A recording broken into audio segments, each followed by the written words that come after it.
Hey, good evening, fellow babies, and welcome to what is the simulcast of the century. As we're going live on the Shills, and we're going live over on Rick the Ukrainian's channel. So a big hello to the fellow babies out there, and a huge hello to all the Rick rollers chilling out over there as well. As you can see, we got Starsky with Sam as well today, which is super cool. We got Dave, Rick, Nick, Claire, and I think I fucked up and already forgot somebody, but there's just too many people around. Dunk, sorry, buddy.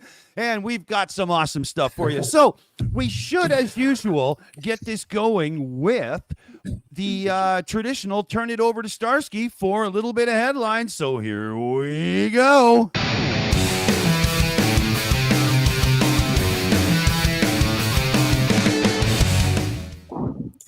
Hello, Operator Operator Samsky. Here with you guys today. I brought beautiful Sam Williams from New Zealand directly using magic of television and long distance travel.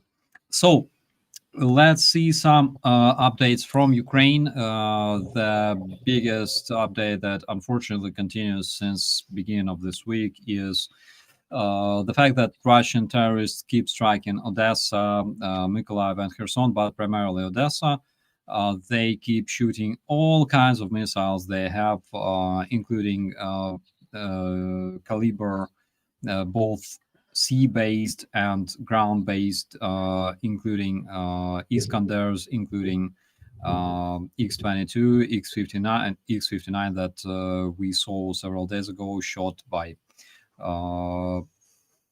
Russian Su-35, and primarily the target of terror Russian strikes is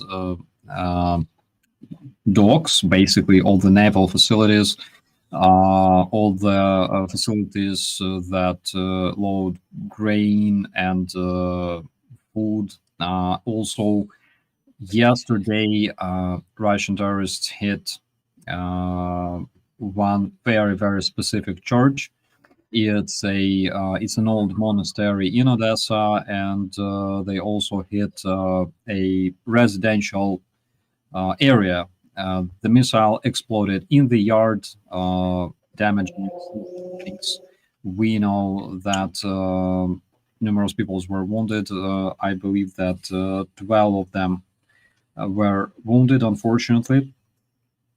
One person died. It's information as of this morning, and the reason they're hitting Odessa so much is because Russia exited the grain agreement, and they want to completely destroy the infrastructure in Odessa, so we are not able to use our ships to deliver grain anymore. Also, it was reported by our deputy chief of military intelligence that Russians are conducting reconnaissance over Ukrainian power grid. So basically, they're preparing new waves of missile strikes on Ukrainian energy infrastructure and power plants. So I think that's something that we will unfortunately see in the future. And was it yesterday? So Putin met Lukashenko. Putin met Lukashenko, and they talked a lot about all kinds of atrocities and all the shit that terrorists like to talk about. But one specific thing that I wanted to mention is the fact that Lukashenko admitted that Wagnerites are looking for a way to get to Poland. And he mentioned this in his dialogue with Vladimir Putin, also known as Huilo, or the dickhead. He said that Wagnerites constantly ask him about a permission to go on a trip to Warsaw and several other cities. And another very, very important thing is International Red Cross basically admitted that their Belarusian office helps Russians to kidnap kids from Ukraine. That is something that we should talk about, something we should make public, because they literally admitted that Belarusian Red Cross helps to snatch Ukrainian kids from Ukrainian territory to Belarus and to Russia. UNESCO gave zero fucks about this monastery in Odessa that was destroyed. Basically, they never expressed any position, any official position regarding this. And this monastery in Odessa, it was, first of all, for years, it was a Russian church. So basically, Russians hit Russian church in Odessa. And again, they like to talk about, 2014, several Russian separatists and Russian terrorists that got toasted in the building of the labor union in Odessa. But at the same time, they keep striking Odessa with their missiles every single day, with their shaheds every single day. And this monastery, it belonged to an international historical legacy protected by UNESCO. And UNESCO, even though almost a day passed since that moment, but they didn't express their position about this strike. So it's all on my end. Maybe Rick has to add something. Absolutely. That's what I was just going to go to as soon as,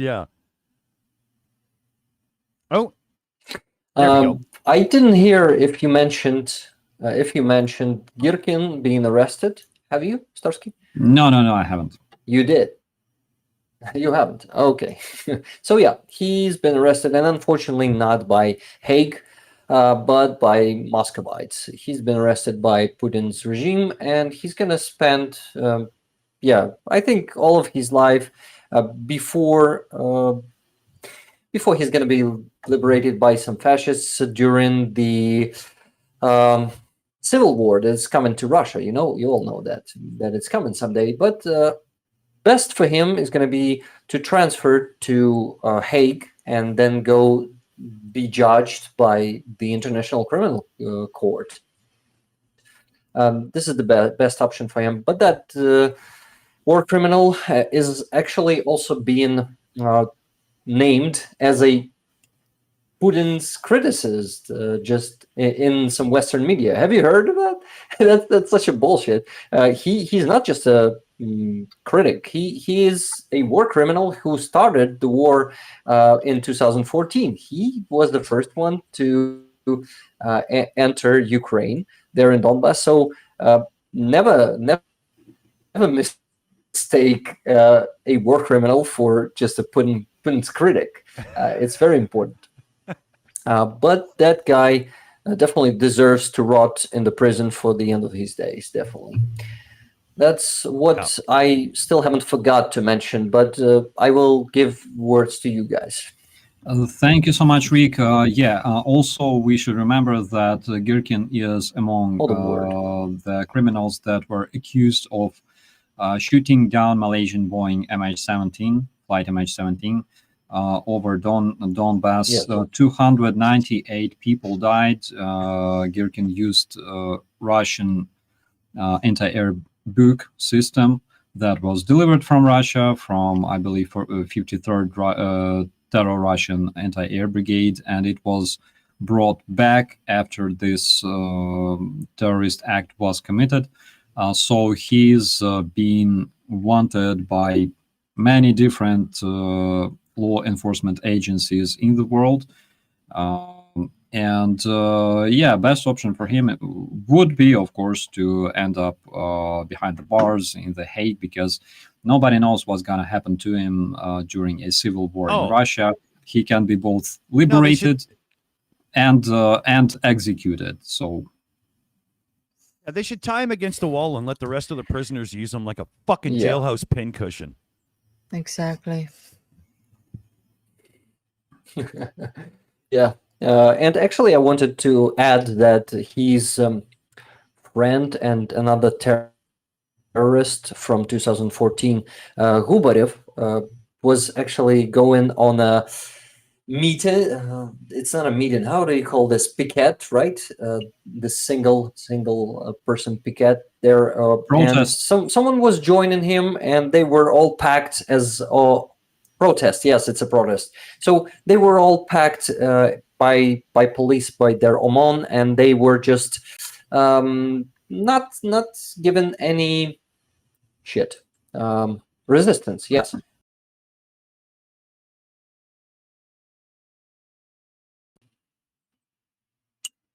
Avtozaks, which are those cars for prisoners, they all like this. They are all in the state of the learned helplessness.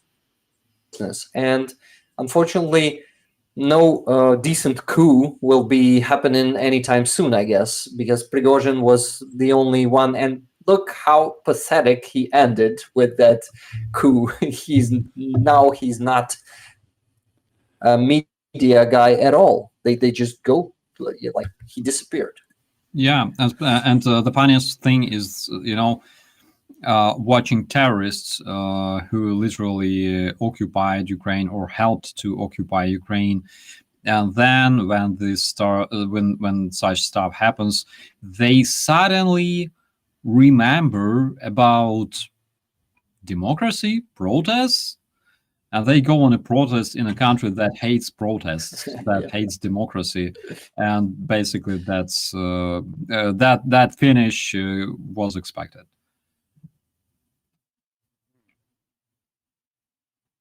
He actually got what he was fighting for. So it's the face of the Russian peace, Russian world, call it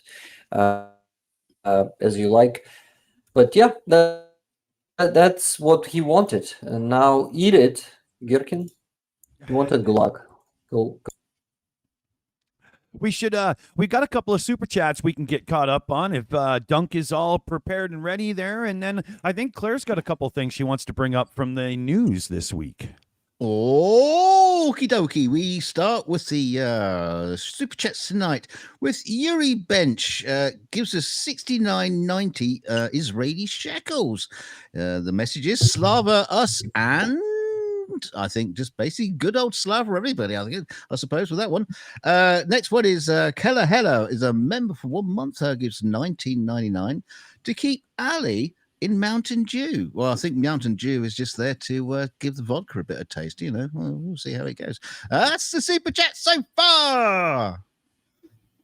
Cool, awesome, buddy, awesome. Claire, what do you think? Where should we go here? Did we lose Claire? Uh-oh, we did. Uh-oh. Did we lose? Yeah. We Yeah. lost Claire, I guess. Well, then we have to go to Dave because he knows what the viewers are up to Oh. and can keep us in track.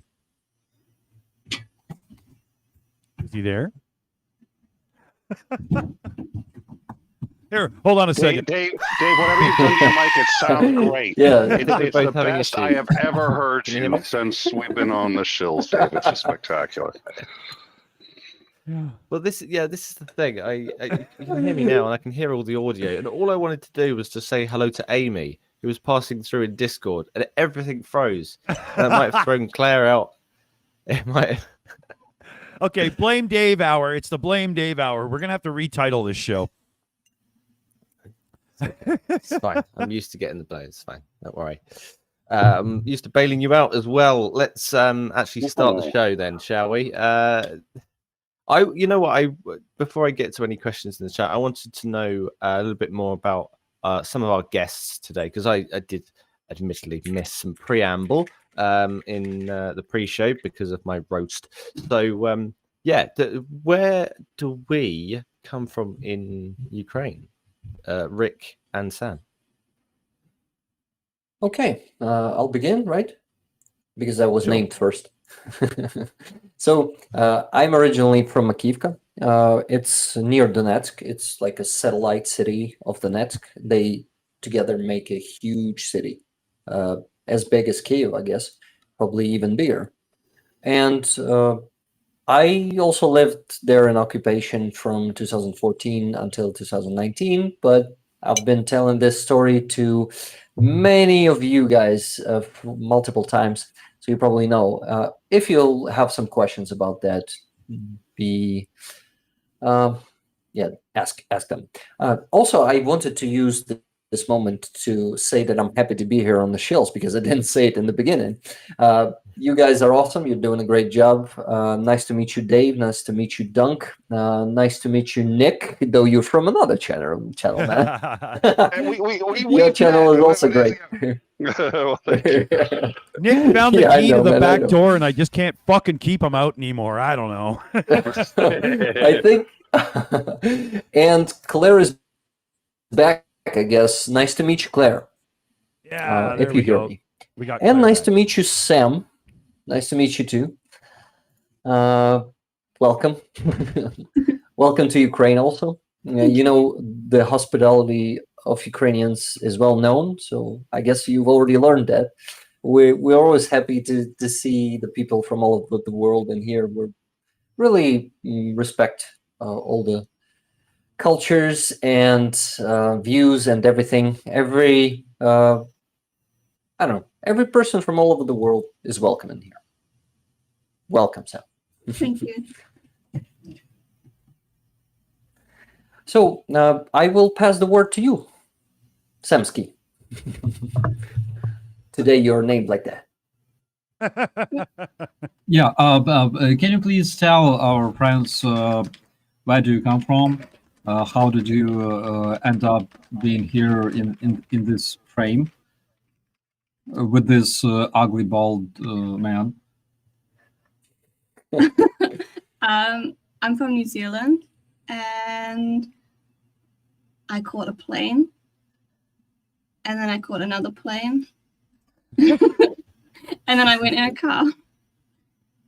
Yeah. So a lot of people actually saw Sam in the commentaries. She is one of the, I believe, most active donators for Ukrainian efforts, one of the biggest supporters of the Ukrainian effort. And at some point, she decided that she has to do some more things to support Ukraine. That's why she arrived to Ukraine. And what will you be doing exactly this year? In September, when the school term starts again, I'm going to be tutoring some Ukrainian children English. And in the meantime, I need to meet up with some contacts and then can find some stuff for me to do. Yeah, because there's a lot of organizations still active in Bucha, for example. I believe you have friends in that area as well. So I think it's a great idea. Plus, as chief of our Council for Defense and Security, was it Danilov, I guess, or was it our Prime Minister? I'm sorry, I'm old. I have dementia. But he said one of the most If you're old, I'm important dead. one of the most important reforms that should be implemented in Ukraine is English language. Everybody in Ukraine must speak English language because this is the language that everybody can understand like anywhere in the world. And this is very important because we have to have strong communication with people around the world, especially with people who support us. I totally agree with that, by the way. Yeah, and the Ruskies don't like English, so all the more better there too, right? Fuck them. Let's see. They never understand it. Yeah. Also. Well, yeah, you know, and no matter how you cut it in the end, since they don't have functioning toilets, it doesn't matter what language they say it in, it's still bullshit to them.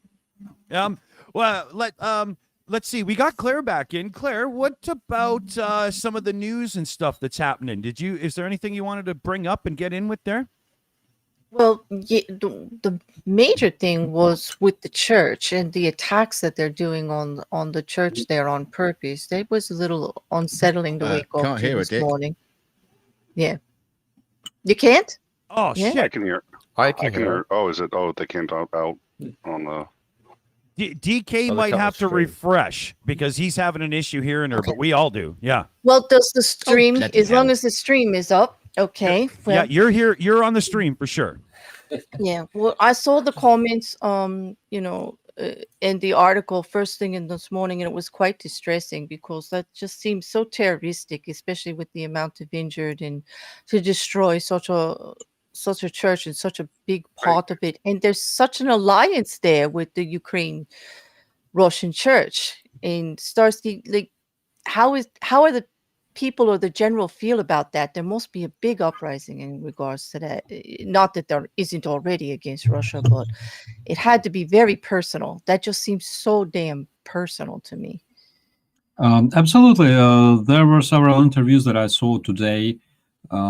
Several Odessa citizens were interviewed, and basically they all say that they hate Russia. There was a man who had his car damaged by a piece of metal rod that flew right into it, and he said that he's gonna use this rod to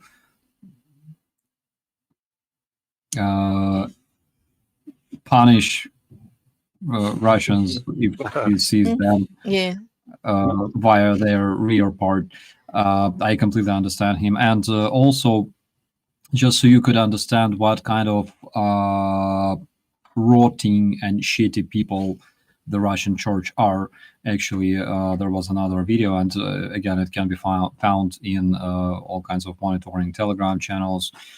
When the Russian priest was asked today what he thinks about the Russians striking Russian church in Odessa, because this monastery exploded, and he said, "Well, it exploded. Maybe it was like God's wish, you know." So just so you could understand what kind of people they are. Oh yeah. Yeah. All right. Another article that caught me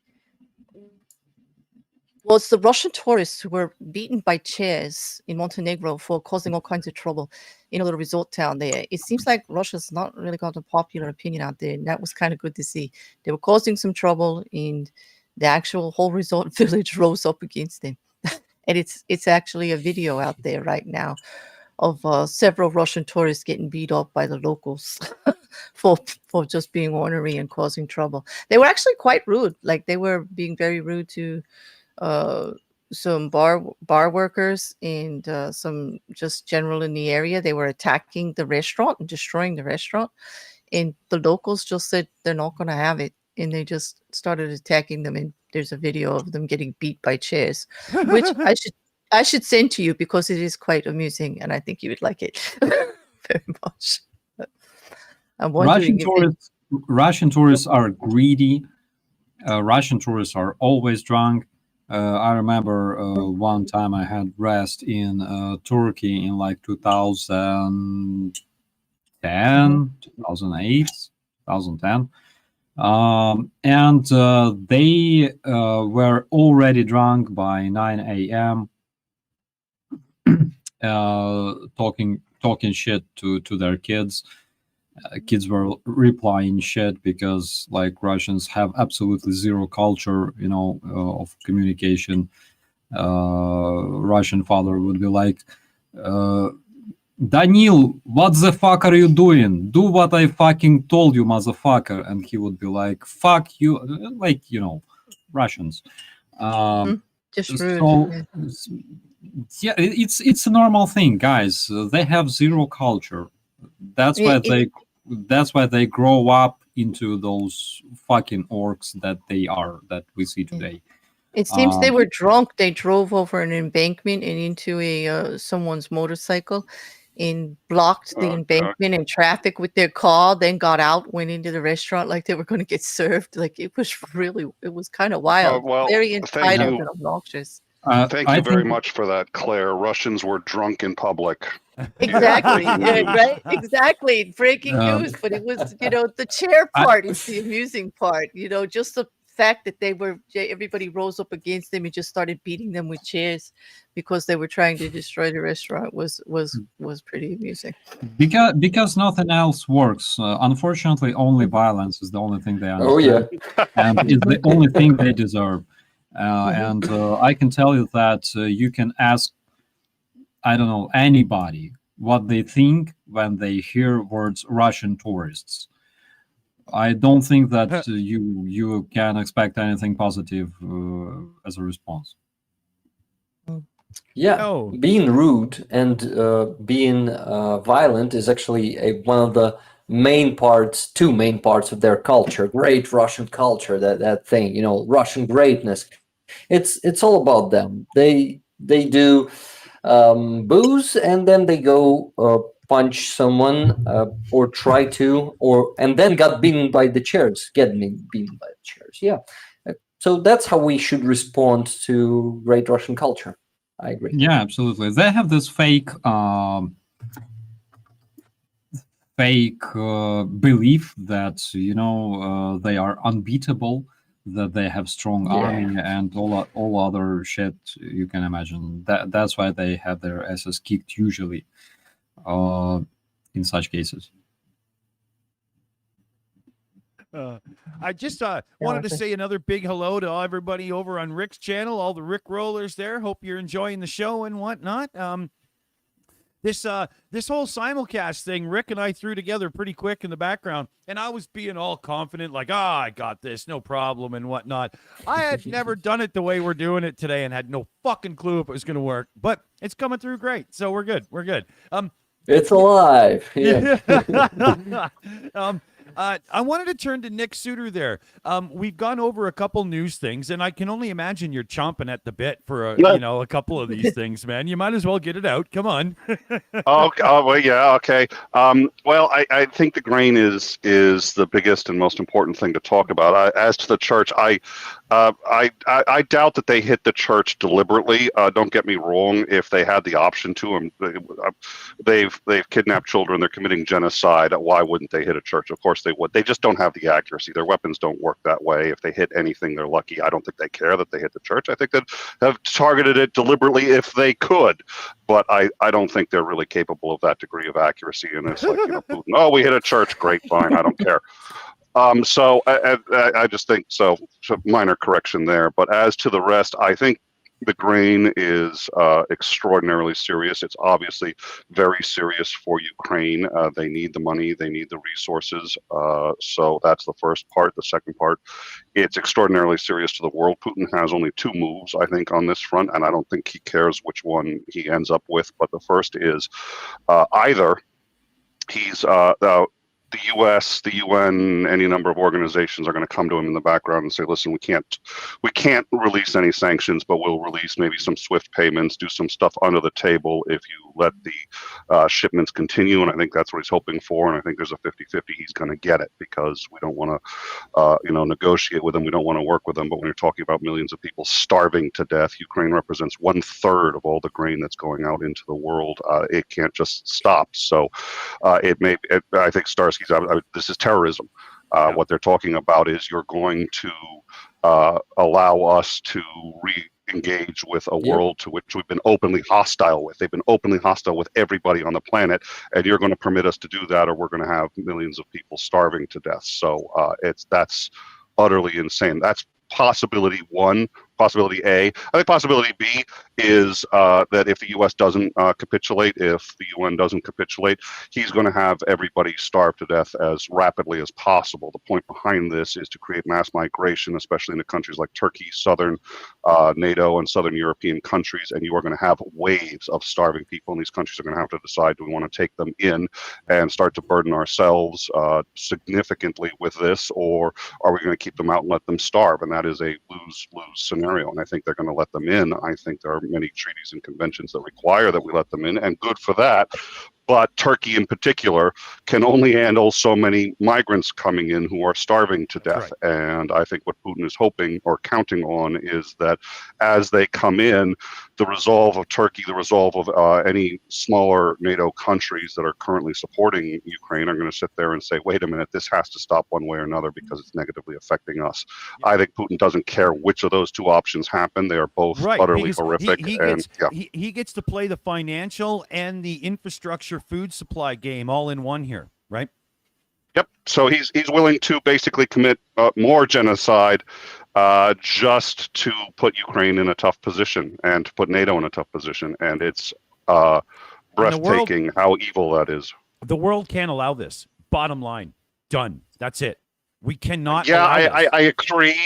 Stopping it is an interesting. We have to find a way to help the grain shipments continue. It's what's best for Ukraine. It's what's best for the entire fucking planet, minus Russia. But that's a very, the fact that it doesn't help Russia is an even greater plus. So, this is a huge problem that is, I think, not being addressed significantly in the news and should be. This is a short to mid-term problem coming up that we have to address, or there's going to be misery the likes of which we haven't seen in a very long time.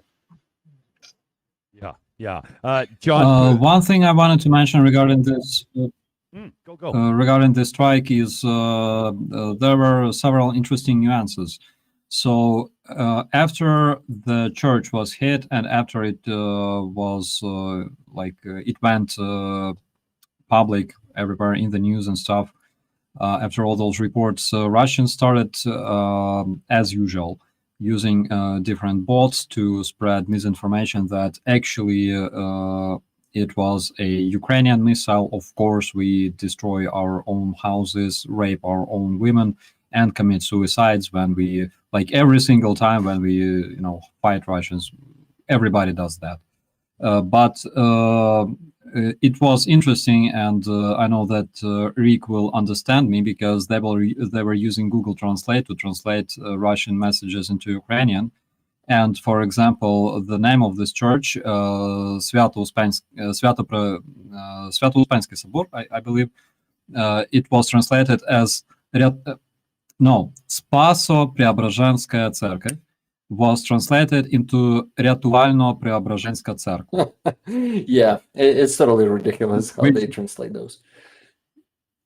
They do it all the time. They translate shit using Google Translate, and they fuck up big time because there's a lot of words that translate just in a different way, and they always end up with shit like. So, for example, there is this very famous fuck up that they had.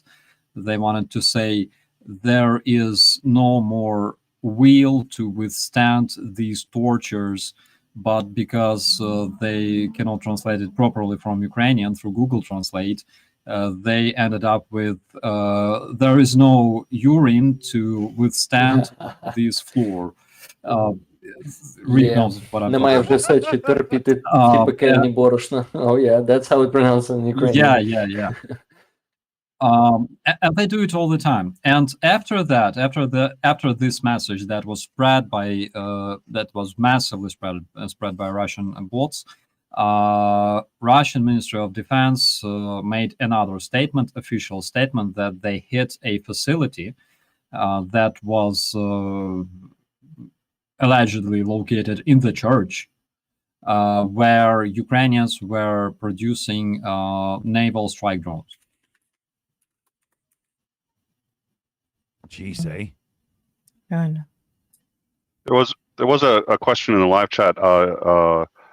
Ishbel Harris asked if NATO was ready to move if and when the Zaporizhzhia nuclear power plant was hit. Then can NATO make a similar declaration with the grain and say, listen, you're going to allow the grain or else NATO's going to engage?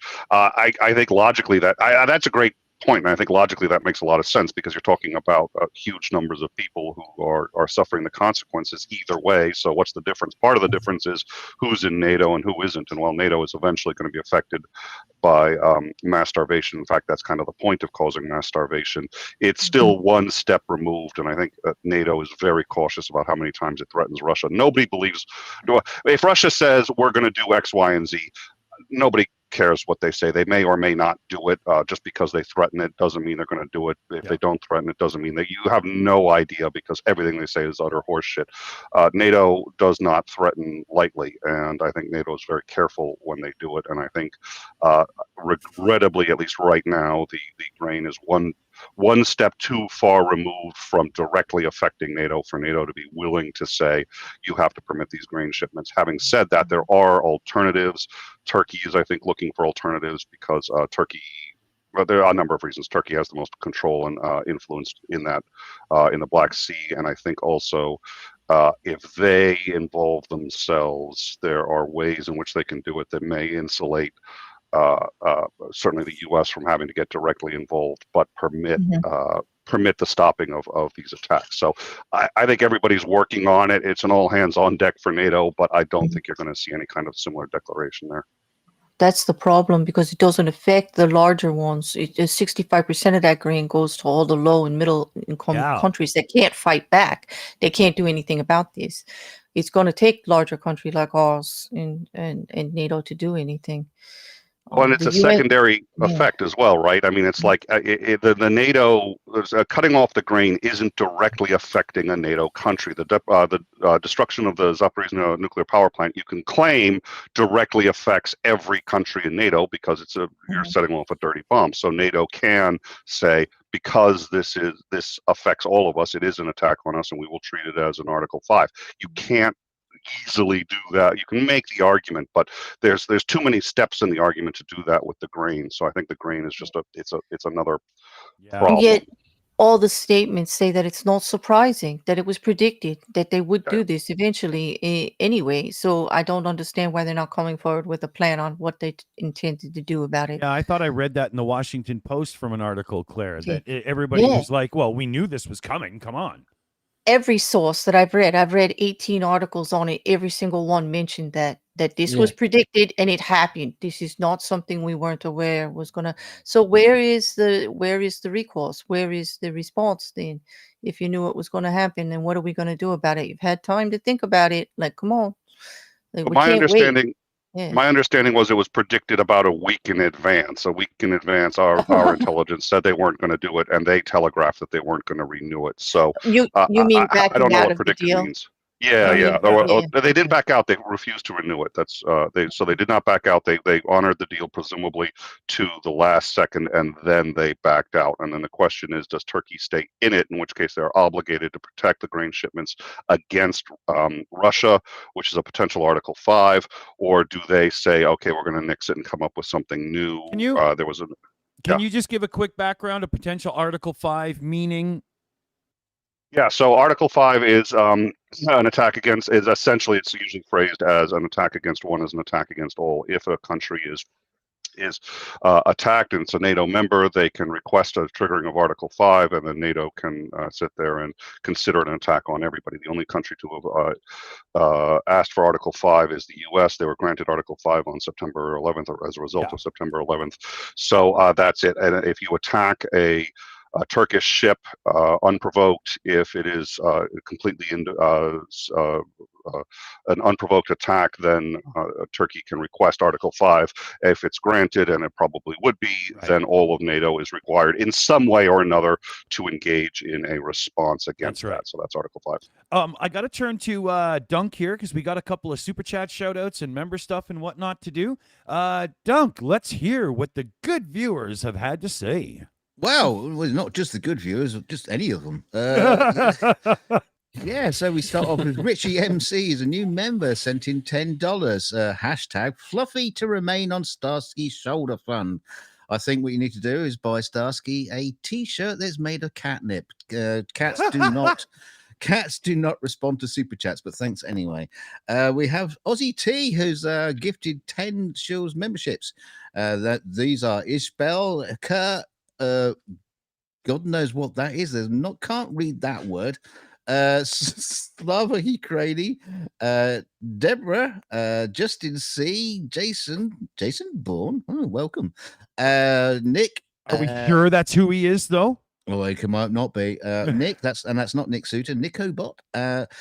And Niels G. Knudsen and Bob. Yes, thank you very much. And what else have we got here? We got Miss T, not Mr. T, Miss T. Shill Master sends in thank you, Shills, and all the awesome people here. Thank you very much. Yvonne Way, member for 2 months, sent in 5 Swiss, what do you call them? Swiss francs. Swiss francs, yeah. With a hippo character running at high speed with his legs forming a ball-like blur. What a hell of a description. Dick, can you do a representation of that? No, I didn't think so. Yuri Besh sends in another 1790 shekels. A pear character lifting some weights, saying, "Keep it up." Yeah, you're pear-shaped. You can do that. Yeah, well, pear-shaped until you get to my legs, and then I look like a bowling pin walking around. But Philip what God's sake, you people in your names, sends in $10. Philip Breedler from former SACEUR charged Russia with pushing Syrian refugees to Europe. So there is the precedence for them using this kind of tactic in the past. Sprinkles sends in $2. Sharing Russians saves lives and alcohol. Charring Russians saves lives and alcohol. I totally support that message. Light them up, baby. Yvonne Way sends in 2 Swiss francs. Fund. And Yvonne Way sends in, excuse me, Yvonne, but sends in another 2 Swiss francs. Having trouble with sending, trying again. Well, we've had yeah, but it's true. We've had a few people in the chat now saying, "Hey, this link isn't working and this link isn't working." I swear to God, every single service that we use, including YouTube, hates us. I don't know. It's part of being a shill. It's just you take the hate and you soak it up like a sponge in the ocean. I mean, fuck. Well, I'll tell you what. At the end of this, we'll just give my address out and just send cash. There you go. That's the super chats up to date. Thank you very much. Now, Rick, you got to play in this game too. So this is a little game we play with Starsky most weeks, but not all weeks. And the idea is you regale us with a story from your youth. So yeah, it's time for the stinger, fellow baby.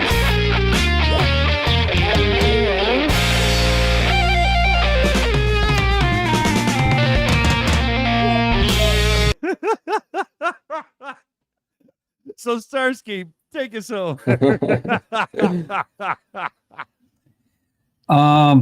So I think it was back in my days when I was like 3 years old. And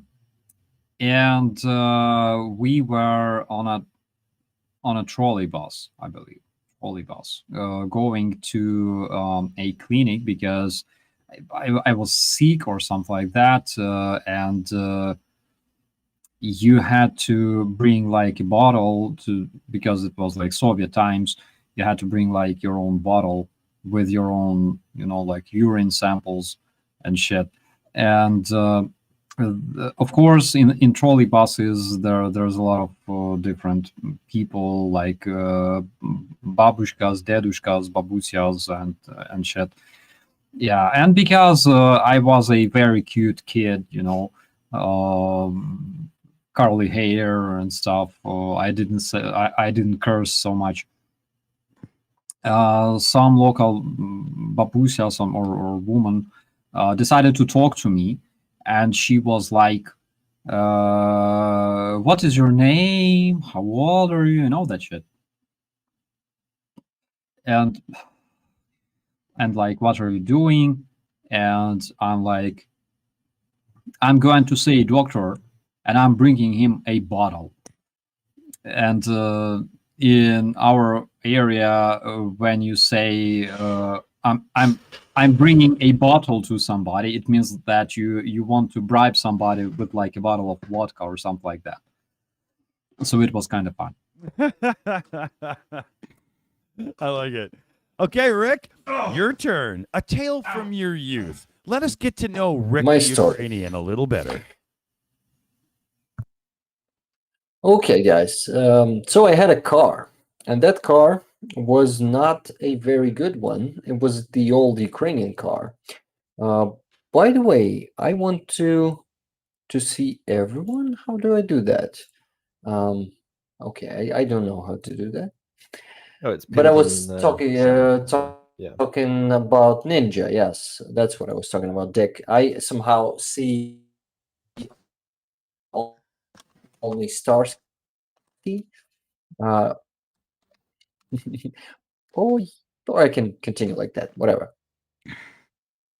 So the story. It was my youth. I still wasn't. I mean, Pardon? I wasn't a student already. It was during the occupation also. Yes. Can you hear me? Check, check. Yeah, we can hear you. I think Starsky is talking as I'm well not when he's muted. sure. So Hmm? Yeah.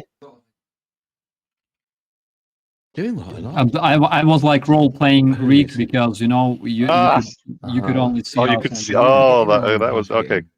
That went over my head. That was too clever for me. I'm just a Okay, little got bitter it. because Rick pretended not to recognize me at the beginning. Oh, Nick, have I ever met? We've never met before. Like asshole. Go ahead there, Rick. It's all yours, buddy. Yeah, Nick, nice to meet you. Okay. So what what which is called Tavria. It's been made in Zaporizhia. These are Ukrainian cars that are pretty famous here in Ukraine, but they are cheap, and they're not a good quality. And that car was constantly giving me a headache because something was falling off and something was really not working well, and I needed to go to the repair all the time, to the service. And then one day, nothing was like getting me any suspicions. I just wanted to go from Makivka to Donetsk. And I started driving. It was still the center of Makivka. I just started my way. And at some turn, I switched the speed, and the handle just came out of the box and stayed in my hand. So I was holding my handle for the speed switch in my hand, just to push it to my friend who was constantly repairing this car, came and helped me to. Oh no! This is not the end of the story. No one helped me. No one dragged my car to the service. I still was driving the car without the handle. I took the screw, something like that. Yeah, and I stuck it into the box, and it was kind of working. First and the second speed. It's a mechanical. How do you call this box? The speed switching box. It's mechanical. The gearbox. So- Gearbox. So I still could use the Oh, first and the second speed, and I went gearbox. Yes, it's a gearbox. So that thing in a few days, and I was still driving that car after that. Well, yeah, that's something that I feel can so sorry for the happen to clutch of that you car. with the Ukrainian car if you drive a Ukrainian car. That was a good Actually, my dad just sent me a photo of that car. So I can show it. Oh, I cannot show it to Oh. you. Yes. Send If it I over. were Send it on over. my I'll put it stream, up. Controlling it, Oh, yes. Send it over. Yes, I I'm gonna got you. send I it got to you. Yep. Just probably. So Okay, Tavria just cars, probably they gonna were blur the. Yeah. Yeah. Tavria cars were Yeah. created for like people with disabilities in the Soviet Union. Yeah. And it was like a bad idea because it required several people to, I don't know, to freaking operate, because it would constantly break or something like that. And if your car breaks, and if you are a person with disabilities, you will have hard time like repairing it, and this shit would break like constantly. Yeah, so you had to have like Yes. additional handle for like gearbox or something like that.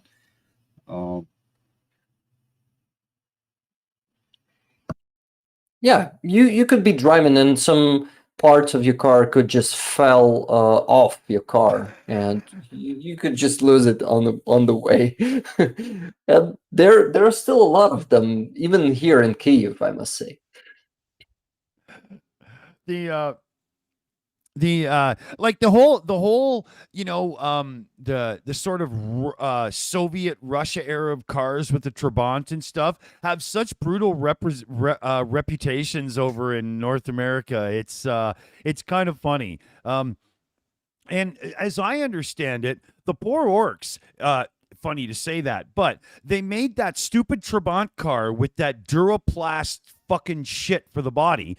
And so all the gubbins of the car that make it move and groove are rusted out and gone, and their entire landscape is littered with these fucking body shells everywhere that just won't go away. I'm sorry, but that shows that, even back then, they didn't give a rat's ass about anything other than the higher ups in the supposed, it's for everyone system, right? Yeah, fuck, I don't know, deal with it yourself, you prick. It's such a bad outlook, though. You shouldn't design something that's just going to litter your farms and streets and stuff with trash. But then again, they have children, so it's kind of the same thing. We have some donations and super chats and shout out there. If DK wants to jump in and grab it and run. Okie dokie, pig in a pokey. Here Totally. we go. Yeah. Where are we? Okay, so we have Jane Carson sent in $49.99. It says, Brandon Mitchell is streaming it live at the same time as you are. I'm having trouble watching both. Well, you know the answer to that one. Switch Brandon off and watch us. Simple. So simple. Right. We also have we have an $13.94 Canadian dollars donation. Well, yeah, no note for that one, but yes, thank you very much, Johan. As we also have Jean-Marc Pagan Owl has sent in 10 Canadian dollars. Forget Somali pirates, loose nations, exhort the great tips. Nick, hang on a minute. Can you hear me? Give me a chance. Give all these spelling corrections. Loose nations exhort the grain ships. Nick, possibility. There you go, Nick. You can answer that question in a moment. We'll come back to that. And we also have Michelle Martin has sent you 31.56 Canadian dollars. Says Slava Ukraini. Here I am, Slava. And also we have another one from Christian Cinnamon who sent you 60 Canadian dollars. Slava Ukraine and Puck Futin. Yeah, Puck Futin a lot because Putin's a Putin font. Fuck, So, fuckity, fuck. Yeah. Well,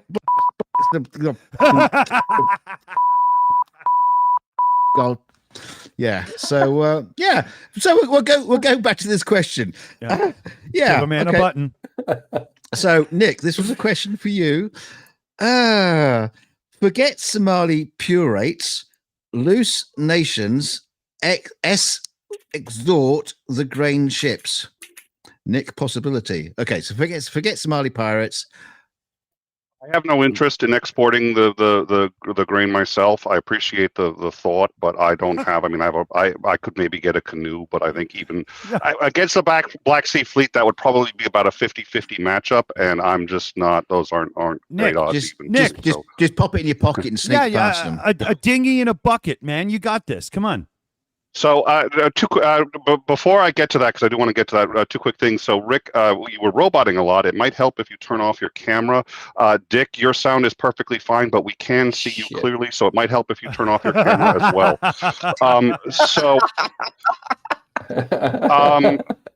That's a great. I think that's a great idea. I like that idea. The problem is, the Russians will target that, and they may retaliate against. So what the Russians are going to do at this point is say that because Ukraine is making money off of those shipments, that they constitute legitimate military targets.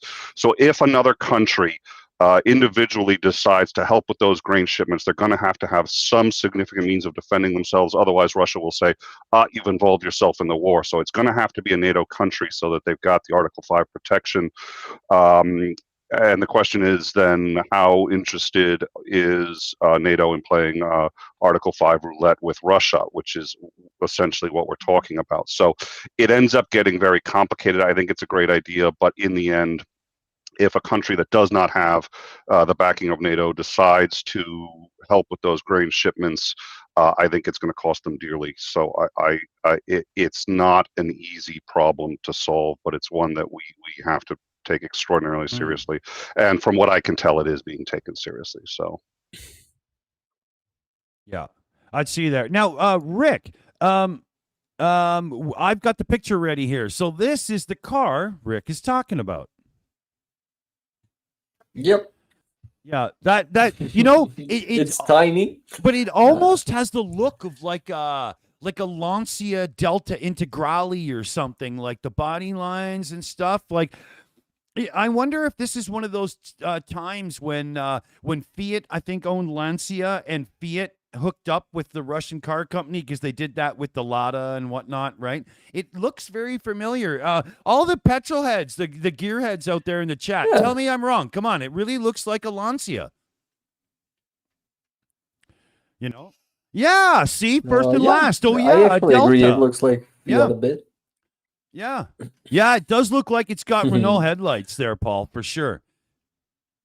But yeah, you know, I kind of think it's cool looking. I bet that was a decent little hot hatch. Am I still Robertson, by the way? No, you're good now, dude. All good. I brought down the I actually love that car. Well, I brought down the bandwidth of the room a bit to try to help because I think he was just running out of bandwidth on his upstream. Tech talk. Sorry there, everybody. Oh yeah. No.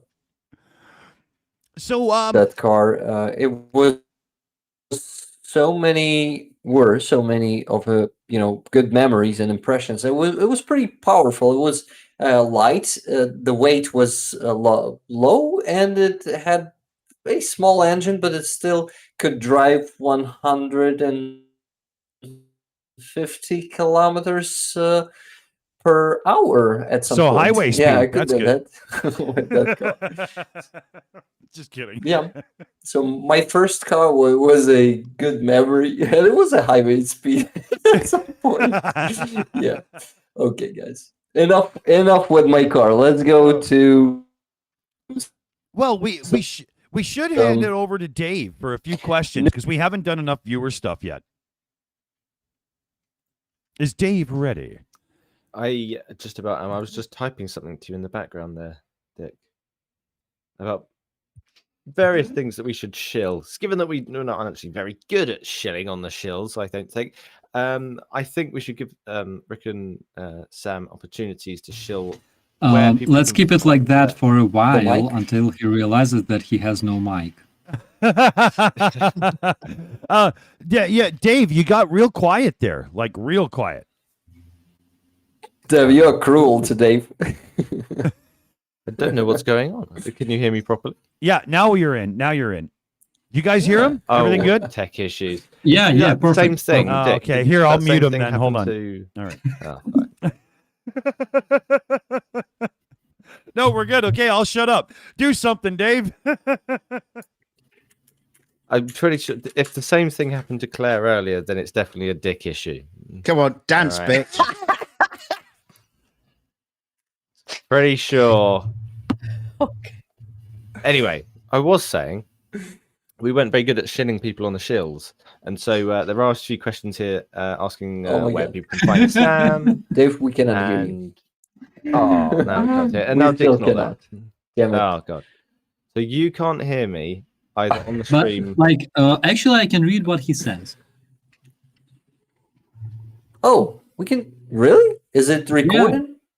No, it's like in the chat. You see, it's like, I mean, transcripting. yeah. You can yeah, hear transcript. me on the Online now. transcript. Mm. That's okay. I guess I'm just gonna have That's to say some okay. words. I guess I'm just going to happen. You got here. any? I guess got any it's Relay questions? what I going to say, happen. Starsky. What It's like- I Dave is my favorite of the shills. Dave Yes, is close my connection. favorite of the. What? I love that. It's Starsky. Yes. Wait, I'm heartbroken. Thank Dave. Good win there, Dave. Thank you and good night. I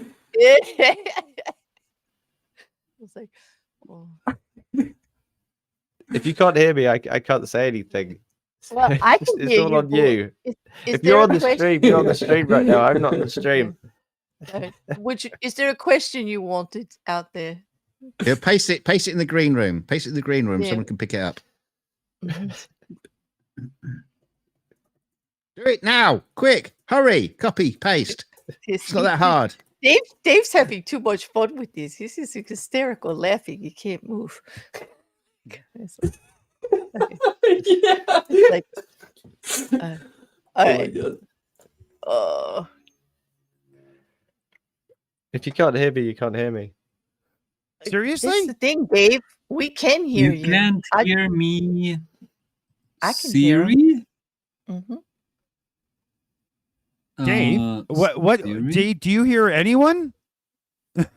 I can hear everybody. They're telling me that they can't hear I me. can. Oh well, that's I- just wishful everybody thinking. That's telling me that they can't.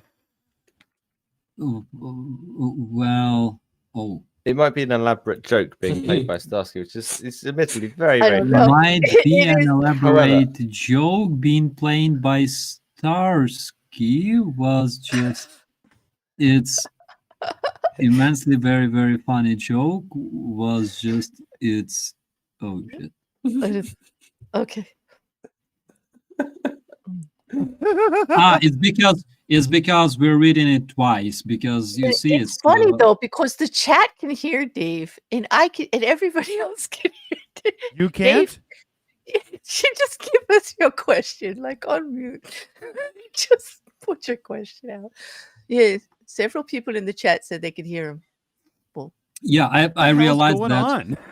I realized that it was like like recursion. It's like Dave talks, then I can read what he says down there, Mhm. and then the stuff again transcribes what I said, and I read it over and over and over again, and it turns into like like never-ending spiral, like like a recursive phenomenon.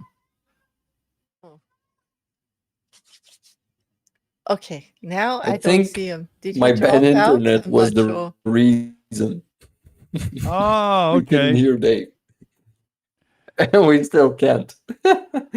No, I'm not the host, so it's just a joke. My internet is bad though. Okay. Oh. Okay. Do we I have can hear you, Rick Rick. back and everything now? Are we good? Are we good? I see Rick, but don't see Dave. I think we lost Dave. Oh God. We lost Dave. What the hell is falling apart in the background here? Yeah, Um, and apparently they say there's two of me now. Like, whoa, double the bear. Look out, people. Wow. Oh Wow. yeah, I see. Yeah. Hold on. Yeah. Look at that, Starsky, your lucky day, right? There. You just multiplied. Yeah. Mm. It's a cellular thing, you know. Some people just have that. Okay. Well, let's see here. We're just waiting for Dave, I think, and but you know, we're in that sweet spot now where you can't hear him. So we should probably take it and run. Mhm. Dave is like, fuck Dunk, it, do we I have- need whiskey.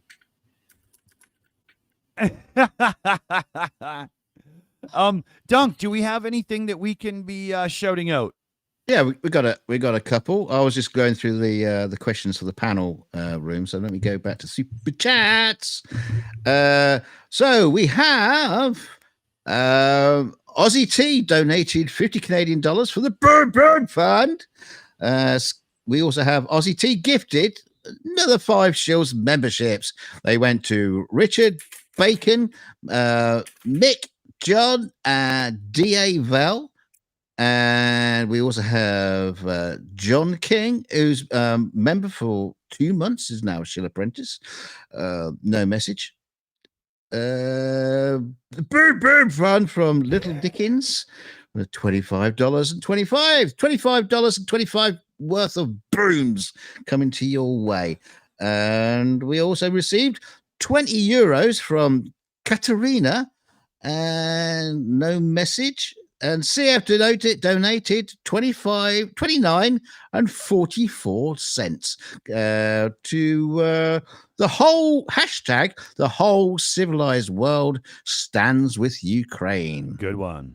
Yeah, even some of the uncivilized ones as well. But you know, That's there we true. go. Yeah. That's true. Yeah. Us Yeah. Canadians, we're not very Yeah. civilized, and we're That's what I still was thinking. standing with Ukraine, you know. Yeah, even America. Jesus. So let's see where we at here. Okay, for time, we're pretty good. We still got a little time and whatnot. And we don't have Dave back yet, so nobody knows what's going on for questions. So I will go in and find a couple. How about that? I can actually do this. I'm not good for nothing, as a lot of people seem to think. Oh, you know what? We will do Janine Terblanche, the mercenary moderator, shout out at this point, because she is basically on like her last day of hanging out and whatnot, because she's on her way over very soon. Hooray for Janine. You have pulled it off. You have made it, and it is happening. I think there's still a donation link where we can help make sure that the funds she needs to make sure this happens and whatnot is being taken care of. And I am sure that CF Beauty is way better at getting that link out than I am. So I'm going to let CF post it from the Shills account there, because I know it's coming. But yeah, see, there we go. Way faster than me.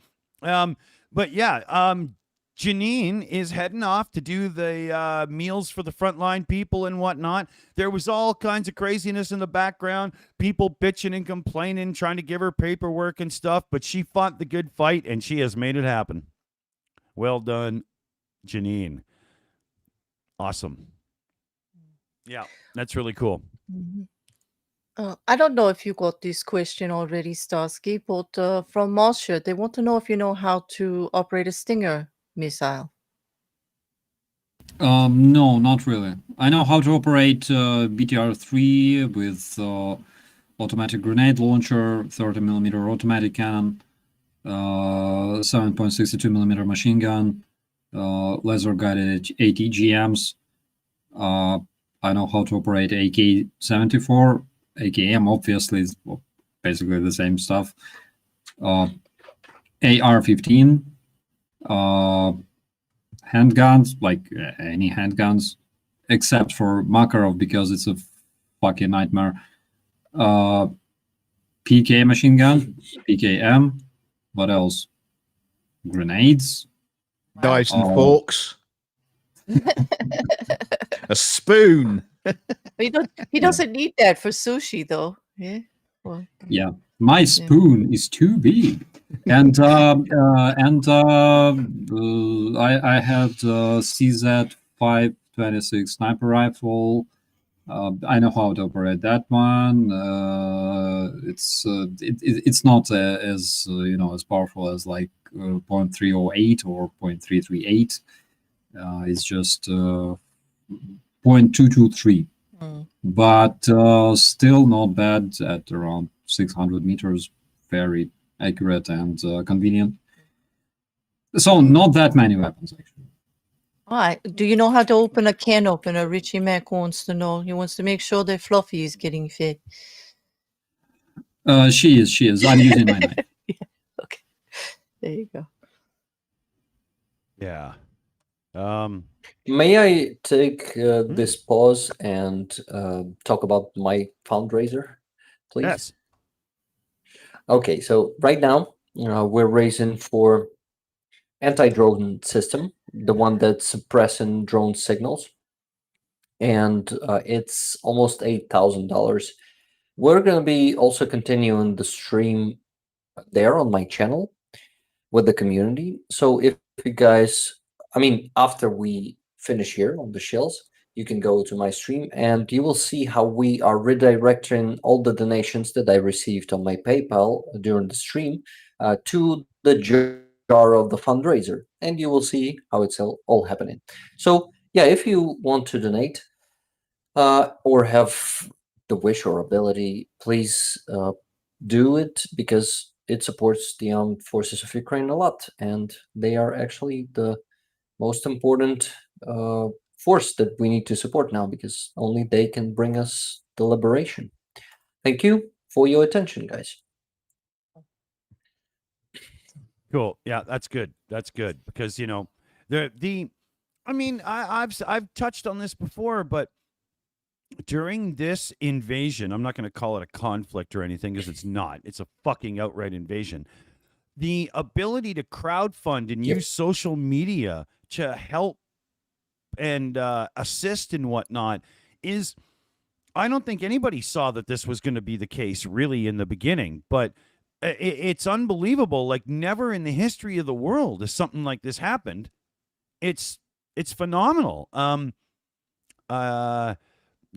everybody, out there is, on board, I guess, but for the most part, when it comes to like, North America, Europe, and so on, we've got all kinds of people watching different channels, contributing, supporting, and I like being on the receiving end of that while you're defending your homeland and stuff. I mean, instead of just screaming for UN or NATO or whatever, and they just pull their bullshit, oh, well, not during conflict and everything and so on. It blows me away. At least humanity is worth saving still. Yeah, it's actually been very encouraging and very, sometimes touching. Thank you for all the support, great people of the West, and not only the West. Thank you very much. Yeah. So let's turn to Sam, because I think she's like really getting tired on us over there and doing amazing to be awake and stuff. But what are your I know it's an odd question during wartime and stuff, but what are some of the things that hit you the most when you hit Ukraine, and you've been on walkabout now and you get to see some stuff and whatnot? What hits you the most? Not just like visually a location, but maybe a sense of the people and stuff. I don't know.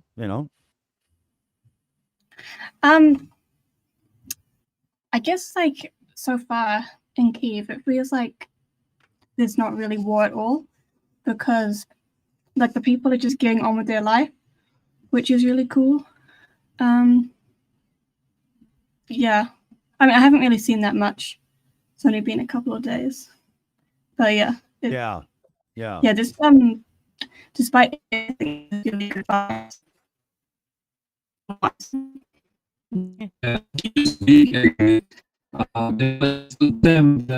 That Mercado said the other day. He said Kiev is freaking huge, because what most people saw on web cameras or stuff, is basically Maidan of Independence, and I took Mercado to the left bank. Basically, it's like Brooklyn,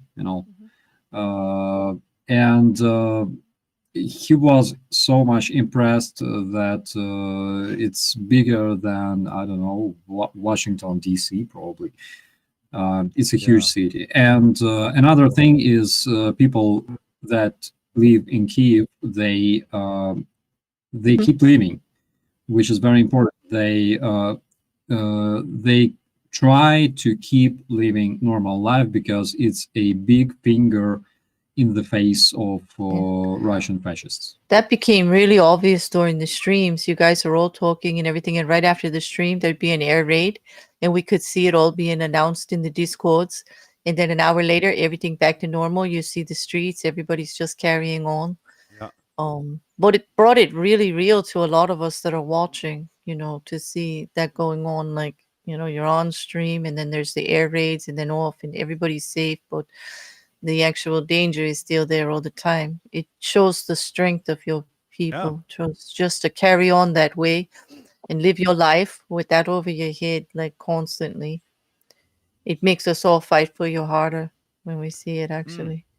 Yeah, it makes Russia so mad that, you know, they try to do everything to make Ukrainians suffer, especially here in Kiev, because it's a capital city. They launched probably like 1,000 missiles already in these 515 days.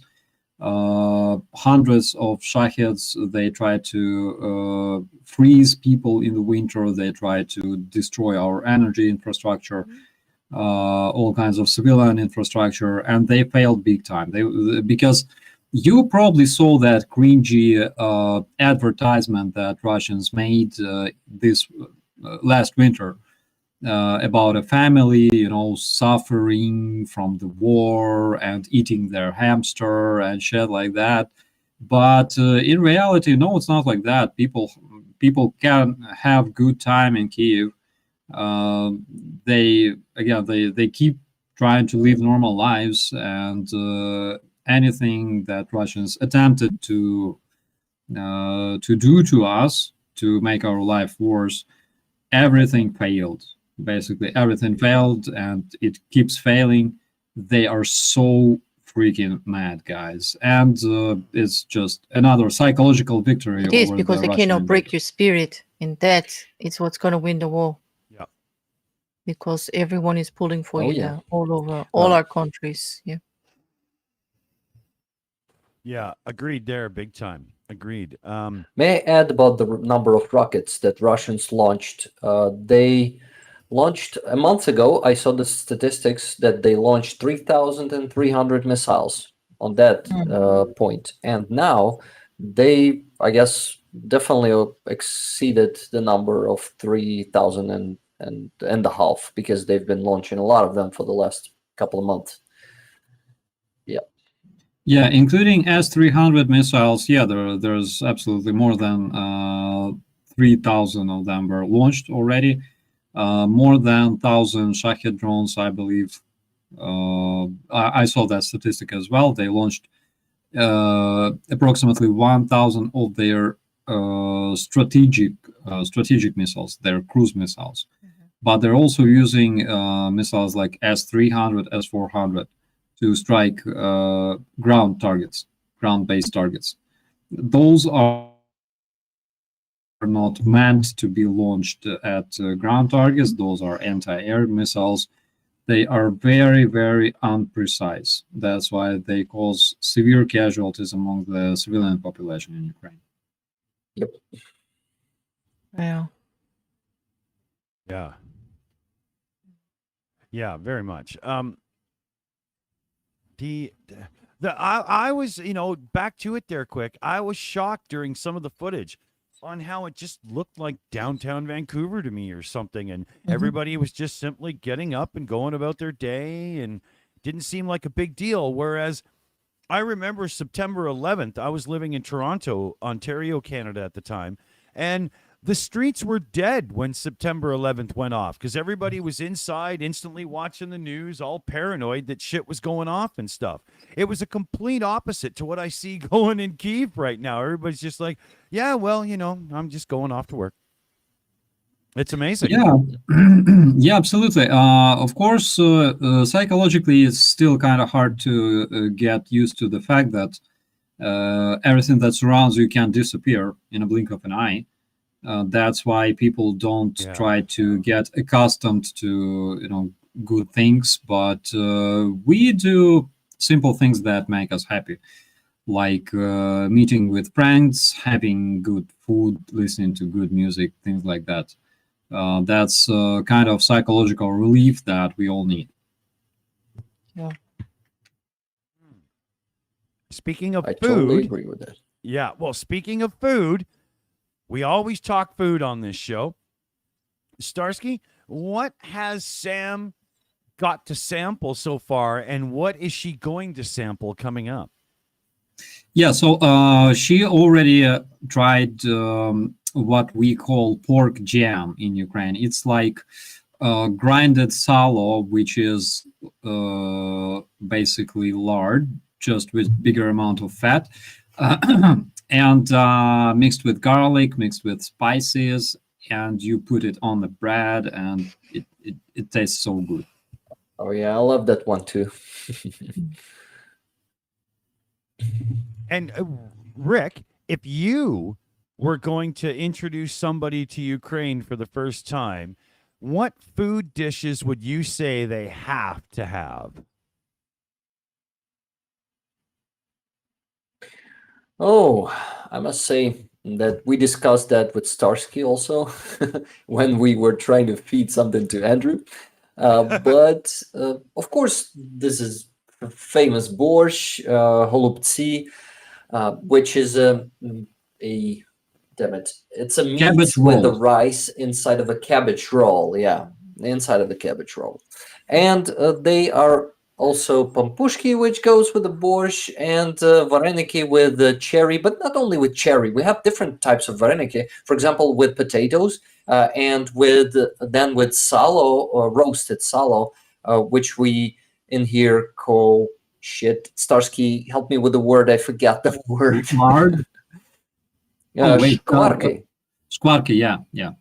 Yes, with shkvarki, that one is really tasty. And then when you go to Zakarpattia or just Karpaty, you can try banosh there. You can try bohrach, a lot of different interesting food. For example, there are some local things that I even forgot the names of. There's a lot of stuff, and you really need to come to Ukraine to see how diverse Ukrainian food is. It can impress you because, and it also differs from region to region. We have around, I don't know, 50 recipes of borscht, different, even with fish sometimes. This can be impressive for most of you guys when you come here. I'm inviting everyone every time I have the opportunity. So come here and discover the Ukrainian kitchen for yourself. It's kind of funny because every time you mention any sort of like Ukrainian food, it just sounds like something a Klingon would serve up. So the coolest recipe for borscht is Hetman's borscht. So it's you gotta in the borscht, because you usually put meat into borscht. Sometimes not, but usually you do. And in most cases it's pork. But in this specific borscht, first you gotta boil fish, then you take it out after it's boiled, and it gives out all its juices into the borscht. Then you drop I believe chicken, and you not the chicken, the rooster. You drop the rooster into it and you boil it, and then you take out the rooster and you drop pork, and you boil it again with pork. And then you take out the pork and drop in the beef, and you boil it with the beef. And in the end, you end up with, so much filling borscht that tastes absolutely incredible. And it's something that you gotta try. It takes a lot of time to cook it, but in the end, it's impressive. Wow. Now, this fish and the rooster that you put in the borscht for a little bit of a swim, and then you take them out again. Are they dead or are they alive? They fight, yeah. Or are they more like roommates? You just take them out again and use them for the next one. Yeah, I don't think they stay alive long if they put them in the borscht that's cooking. But they might, yeah. Yeah. Oh, I bet Also, speaking about Ukrainian borscht, I roosters are want to very add that there's a. Okay, sorry, Dunk. I guess I'm going with a delay. This is why I'm interrupting people all the time. Sorry for that, guys. But I will add that Netflix has a great movie called Borscht, or maybe just Borscht, yeah, which is filmed by Klopotenko, a famous Ukrainian cook, who also many beautiful sites and also actually some great ideas standing by it that it all unites us. So I definitely recommend you to go on Netflix and watch the movie Borscht. It's amazing. I Cool. watched it about half a year ago, and I was pretty impressed. It will give you like around 20 or 30 recipes of borscht, different ones. Cool. Yeah, Klopotenko Cool. is a Ukrainian genius. Actually, he's freaking hilarious because due to Klopotenko, I learned how to cook Thai rice and Thai noodles with chicken, and since that time, that's my favorite Thai cuisine, basically. Yeah, no, Klopotenko is definitely a guy with a non-standard brain, and he's a genius. I definitely recommend you to know more about him. He also has a YouTube channel, I think. Oh, cool. Oh, cool. Yeah. We'll have to shill that link out if we can round it up and whatnot. I'm sure mods that are far superior to me are already doing it in the background. So, thank you again, everybody. We'd be lost without you. Trust me. I love the food discussion, but we always do it near the end of the stream. And as such, I always leave this stream starving. I just can't help it. I'm already starving. Do you want me to tell you a story about donuts? Well, Donuts? not if they're being put where they shouldn't be put, because I know where you're going with this. I know you. All right, move on then. See, I knew it. I knew it. Let me look at the time. Okay, yeah, we still got about 15 minutes here. Rick, all over on your channel with the Rick Rollers, when you're watching the live chat and whatnot, what do you find is their kind of biggest concern for Ukraine right now? What are people properly worried about? Do you get a consensus at all? Oh, it's actually hard to follow. Yeah, it is. I mean, know. the exact one. There's a lot of them, and I must say that people are really concerned about us. They're concerned about everything: the air raid sirens, the rocket strikes, and our health, our sleep, our munitions, our soldiers on the front line, of course, because they are the priority. This is why we are able to raise funds all the time. All our channels, I mean, you guys and Starsky and Mercado Media with the 69 Sniffing Brigade, and then many other channels with 69 Sniffing Brigade. They've been supplying those pickup trucks, awesome ones, with also some armor plates on them, right? I actually am trying to make a request for another truck and join them in that fundraiser too. And what else? Yeah, how I slipped there. So the concern, I must say that I guess the armed forces of Ukraine is the biggest concern. It's probably maybe something I want to see there. Maybe it's not, but as I see it and as I hope it is the armed forces of Ukraine. That's it. Yeah. Yeah, I would agree there too. Very much so. Starsky, on the backside, we hear a lot about aggression, counteroffensive fighting, and all this, and defensive things and whatnot. But how are the humanitarian efforts going these days with taking care of displaced people? And is there any effort, or not effort? That's be the wrong way, but is there any time to even have people like help rebuild the odd, demolished building or something that's been hit? Like, how's that all going? Yeah, so for example, in area of Hostomel or Irpin or Bucha, those houses that can be rebuilt that were damaged, for example, some houses missed roof or windows, those are of course being replaced, and they were already replaced in majority of cases throughout the city. So in Hostomel, those houses that were burnt after a month of constant battle in the area, they were also demolished. We made this specific technology that turns those houses into like building material, basically, that can be later used in building other structures.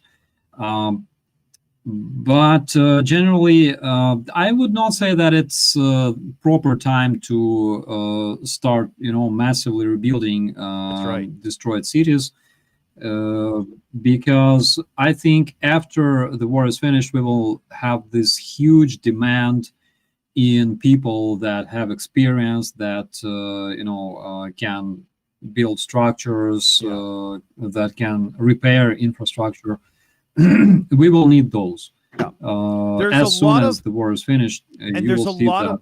There's a lot of those people that want to come now, but the time isn't right. And there will be a massive influx of people from all over the world to help as well. You can already feel it. You can see it. Yeah, really absolutely. There will be time to rebuild ruined structures. There will be time to drink with me and Rick, but this time will come after the after the victory. Yeah. Once the orcs have gone and every single square fucking inch of Ukraine stands as Ukraine land, then it's time to party, get drunk, and start fixing shit. Yeah, absolutely. Now, I know Dunk's got a couple of things we got to get to, so let's give it over to the man. Okie dokie. So here we go. We got a super sticker from who is that from? Where is that from?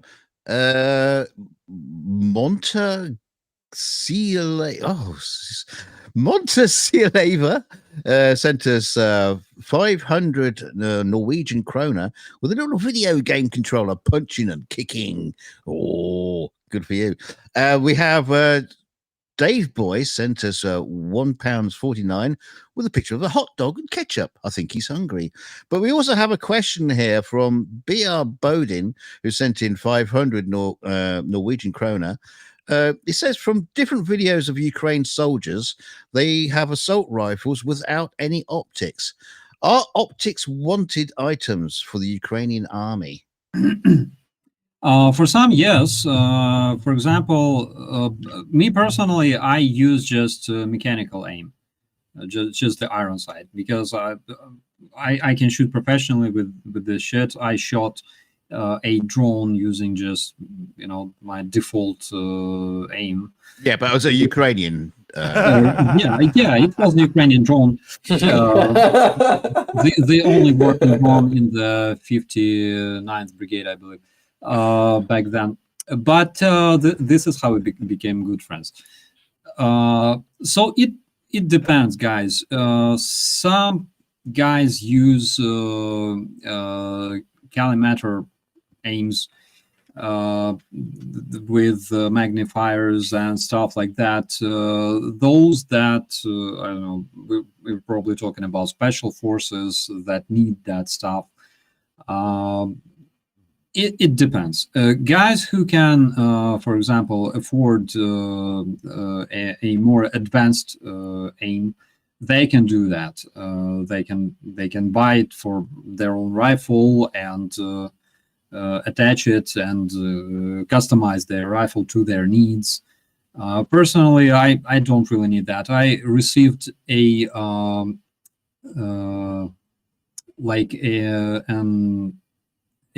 collimator aim from volunteers back in probably 2021. And because I didn't really need it, and I knew that there were guys who needed it more than me, I gave it out to a soldier who went on a deployment to Stanitsa Luhanska with the rest of the guys days before the invasion. So it depends on the situation, on people, you know, who some do really need that stuff, some not really. May I ask you a question, Starsky, please? I have one from my viewer. Just a second. Let me get back to it. Okay. I hope I'm not going to miss it. Lose it, I mean. Okay. Okay. Starsky, did you get any fun on your 10 days off? 10 days off, of course, Starsky had, but Starsky, please tell us what great fun did you have there? I had huge fun meeting my friends, including my foreign friends, Andrew Mercado, Johnny FD, Philip Itner, Alex Kinash, and by the way, big shout out to Alex Kinash, who is with us right now in the chat. He says he's going back to the UK to bring more trucks to the Ukrainian defenders. Yeah, also Awesome. we had opportunity to see some of our wounded friends. More on that later, I think. So it was a great experience because I had no chance to see other countries in these 515 days, even more than that, actually almost 600 days. I'm staying here in Ukraine and seeing people that I had a chance to chat with or stream with, you know, it was something really special. Again, as I said earlier, seeing Mercado here in my apartment, for example, because he needed like plates and helmet, so I brought him to my place and I gave him my extra plates and helmet. It was extraordinary experience because it was as if you were subscribed to like PewDiePie, for example, and then you had a chance to like stream with PewDiePie, and then you bring PewDiePie home and stuff. So it was something awesome. And of course, meeting volunteers, meeting Harley from New Zealand. Sam knows Harley. UK? Sorry, UK. I thought he spoke with like news. No. He's from UK. Yeah, I have a dementia, guys. I'm old. But again, it was a great experience. And by the way, Harley does great job, absolutely amazing job helping Ukrainian defenders. If you know Brandon Mitchell, you know Harley, because basically all stuff that Brandon has is delivered by Harley to him. He's an amazing person, absolutely amazing, and as well as his team.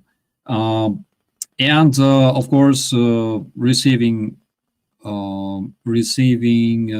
unexpected gifts on my birthday, like for example this beautiful microphone that finally shines blue-yellow colors. I love it. Of our Ukrainian flag. Instead of that red one that I had. That though reminded me of, like, you know, streets of red lanterns in Amsterdam.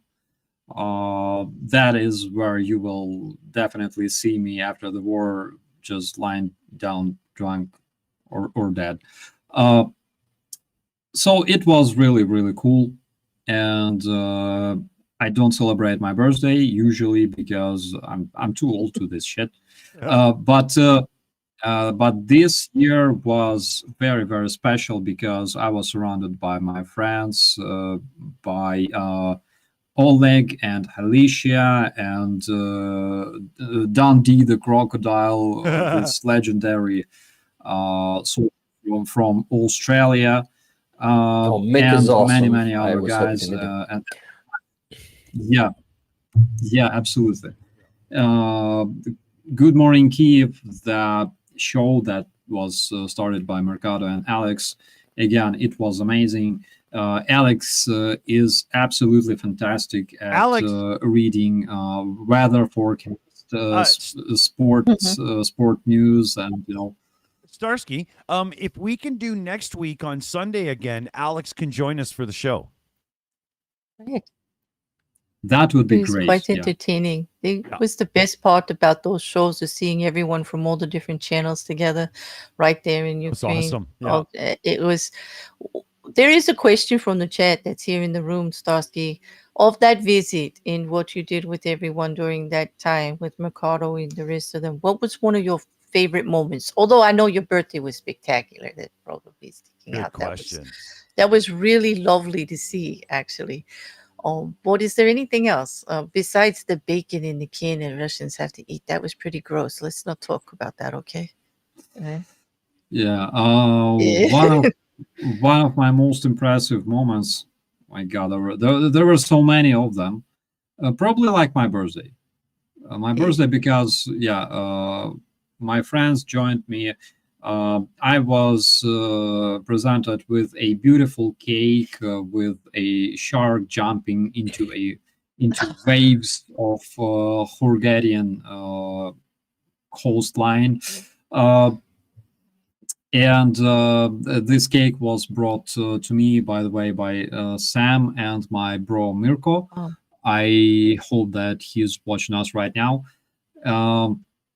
Probably my birthday was among those. What kind of those cake? moments, Now you yeah. have to tell us what kind of cake, because we're all. So it was like blue cake with something sweet inside. Inside of it, there was something that reminded blood, I believe. Some red stuff, and there was like shark tail sticking out of water. Like, oh, you must have loved that. The whole theme. That brings me to another question from the chat. Tyler Dowdy wanted to know, when are we going to do Operator Starsky Shark Week special? You got something in the works for us? Yeah, guys. So Shark Week starts on 23rd of July, basically today, and it will continue until 30th of July. So we should definitely do something. Oh, and by the way, Rick wants to show the flag that was signed by all of the YouTube veterans, like I believe John Sweeney and Andrew Mercado, and and this. Here, let me pin him to the big screen here. There we go. Yeah, this is my signature. I love it. I love it. It looks Operator a lot like the Shark tattoo. Week. It looks a lot like the tattoo. Yeah, you're right. It looks a lot. I love it. Like I one. love it. Added some new awesome signatures here. Alex Kinash, Andrew Mercado, Starsky, Johnny FD. Who else do I have here? Okay, yeah, that's it. So this flag is getting even better. Yeah, and meeting John Sweeney was such an experience, guys, because this was the man who actually confronted Putin, and he nearly puked on Putin. That's what he said. Literally, because he had too much drink before that, and he ate like a kebab or something, and he felt a bit sick while talking to Putin. So yeah, it was a crazy story. This man is legendary, absolutely legendary. If you don't know John Sweeney, you absolutely have to find him on Twitter, sign up, subscribe, and follow. Love it. Love it. Yeah. Yeah, you're not that wrong, guy too. told us some awesome stories during the party. He got, that guy is just fantastic. I was happy to meet him too. Yeah, very cool, guys. Very cool. I love how the fact that we have this modern social media internet platforms and stuff to share and come together and whatnot, that I can actually make friends with people who are in a wartime situation and whatnot and help and whatnot in my dinky little way or Claire's dinky little way and Dunk's dinky little way, you know, everybody here on the channel, right? Mhm. It's just, I don't know, like I can't, like, you know, when I was 15 years old watching conflict in Iran or something, you know, on the news, there was never a thought or a conception or a notion that you could actually make yourself a part of it and try to do good. You know, it's amazing. I love this. And plus, I get to hang out with you guys and share stories and stuff, and I love it. You know, it's one of the highlights of my life now. You know, hanging out with my worldly friends, because I think it's just amazing. But it blows me away what the power Yeah, of the it's people so can do if you just leave us fucking alone and let us do it. Exactly. You can't stress enough that every voice counts. You get out there, you vote, you contact your legislators, you do what you can. Retweet, put it on the socials, keep putting the positive messages and the information out there. Don't let it be swept under the rug. That's the most important thing that we can do. And that's what we're all united in doing right now. Not letting it be swept under the rug, making it out there and in the front every chance we get. Yeah, it's amazing. It's amazing. So we're coming on time here, and I already know that Samsky over there, they're getting a little tired and whatnot, and Rick still got to close out the stream over on his side. We got to remember, we got to give a big shout out to all the Rick rollers over on Rick's channel watching this stream right now. Thank you all for sticking with us and whatnot. And of course, a huge thank to the fellow babies, all the Shills people, you know, because we love the family. The membership has grown over 300, mostly because Aussie T just gives out so many fucking memberships. It's not funny. Aussie T, I do believe that you're actually Bill Gates in disguise, because I'm not sure how anybody could, you know, but we love you. We love you. We should get over to Dunk now and get the last of the shout outs and whatnot in before we pull the wraps on this thing. Yeah, funny how you mentioned Aussie T, because Aussie T is gifted 5 Shills memberships. And it's got Arthur Miller, It Wasn't Me, Laura B, Sergi Botvic, good grief, Cheesy, 1969, that's an easy one. And then Aussie T has gifted 5 Shills memberships. 2, 1 Grail, Sally Loves, Jane Collins, Laura Sullivan, and UH. Thank you, Aussie T. And as we're signing out, I'd like to say thanks to Skits Crasher, who populated the super chats room for me so I could read them out and do an incredibly bad job of hashing up all the names and everything. But yeah, thanks very much, everybody. So, one last thing to say is kiss me goodnight, Captain Starsky. Claire, over to you. What do you think, honey? Well, everyone knows what I think. We got to just keep doing what we're doing. And I love participating in these shows. And it's great to see Sam there in Ukraine with Starsky and all the good work that she did in the fundraisers and being so positive and promotional. And to have Rick up here too. It's great. We watch Rick's channel also to see Mercado pulling everyone together, to see the deliveries going to Ukraine right there live, to see the vehicles showing up and the positive work that everybody is doing all together and see the results of it over there. Starsky having a great birthday. Besides the awfulness of the war and the things that have happened with the falling down of the grain deal and the bombings that have been going on, to see some of the humanity stepping up and see some of the positive stuff keeps us going and keeps us supporting. And like I said, they can't break the spirit over there in Ukraine. They just can't do it. It's obvious in everything that we're seeing. And I'm just happy to be a part of it. I hope we can continue making even a small difference in helping. Good words. Good words. Dave wanted me to send in a little goodbye note from him. So here we go. Oh, it didn't happen. There's supposed to be a button that has a cricket sound. Dunk, you got a cricket sound. Do you want to kick it in for me here? There we go. Thank you. So Dave says good night, everybody. What do you think there? Night, Dave. Yeah. You know what? That was the best he sounded all night. No, I'm kidding you, brother. Let's turn over to Rick here, our amazing guest from this evening, and our simulcasting fan. So, once again, big, huge hello to all the Rick Rollers out there hanging out with us during the show. He's about to turn back and take the stream over, and it'll be more the flavor you're used to and not my bullshit. But let's let him say goodnight from our side. It was so nice for Rick and Starsky to come over onto my show tonight. Thank you, Dunk. Thank you for having us. Okay, guys, I really want to thank all of you for inviting me here and having me here today. It was so much fun hanging out with you. Yeah. I see you someday again. Probably you will call me again, or I'll call more of you to my stream. Dick was already on my stream last week. Yeah, if it was a secret to anyone. We can guarantee you coming back if you just don't encourage Dunk anymore, okay? Just don't do that, okay? But definitely, it was great to have you here.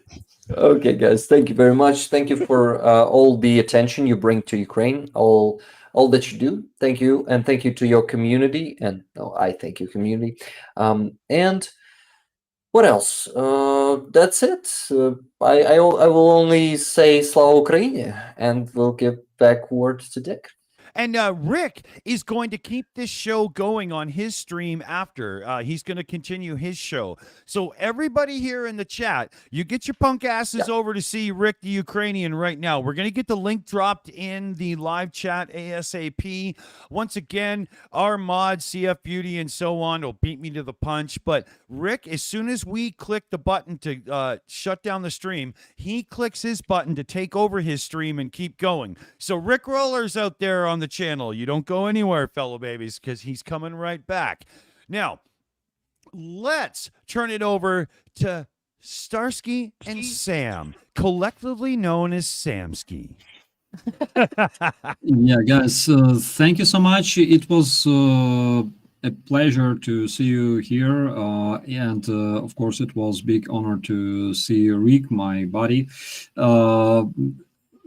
One of the biggest achievements that I had this week during my vacation is meeting Rick, because we have a lot of stuff to share, a lot of things in common. And I hope that in the nearest future we'll make a lot of good content together for you guys. As always, thank you so much for your support, because it's crucial for Ukraine. I'm not only talking about your aid, your supplies that you send to Ukraine, but also psychological support, because it's very, very important for Ukrainian people. Thank you so much. You are awesome. Sam? What he said. That was the best ditto ever, Sam. Yes. Love it.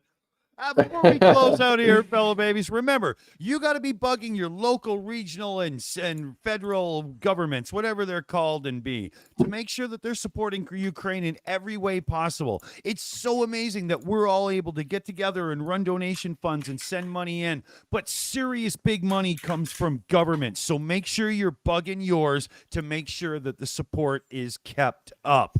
I want to give a huge shout out to CF Beauty in the chat and the rest of the moderator team and whatnot, totally keeping everybody in line and, actually feeding us the information we need as well. The show wouldn't be half of what it is without them. So you guys rock. Huge shout out to Claire, Rick, Dunk, and Samsky. I still got to figure out how to say that properly with a little bit of suave and cool. You know what I mean?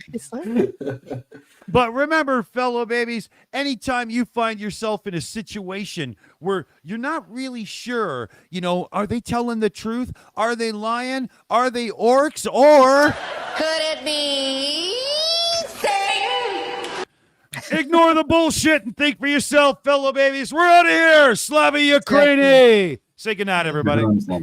Good night, everybody. Hey. Здорово, Slava. Здорово.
It's over.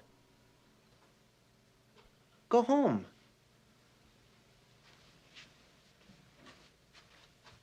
Go.